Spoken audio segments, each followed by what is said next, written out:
Баршаңызға сәлем достар, менің каналыма қош келдіңіздер. Бүгін сіздермен үй жағдайында балмұздақ, яғни мороженое жасайтын боламыз.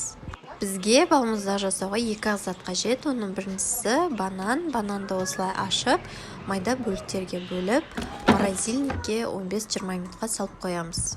15 минут өткеннен кейін морозильниктен шығарамыз. Балмұздақ жасауға бізге қажетті зат ол сүт. 200 мл сүтке жаңағы морозильниктен шығарған бананымызды екеуін қосып блендерден өткіземіз. Өткізгеннен кейін бөлек ыдысқа құямыз, көлемі 1 пиалайдай шығады. Блендерден өткізгеннен кейін 10 минутқа морозильникке қайтадан салып алдым. Шығарғаннан кейін осылай жақсылап кішкене араластырып жібердім. Енді үстіне мен ягодный сироп қосқан болатын, қоспай қойсаңыздар да болады. Дәмі өте әдемі болып шығады. Жасап көріңіздер. 2 заттан тұратын балмұздақтың рецептісі.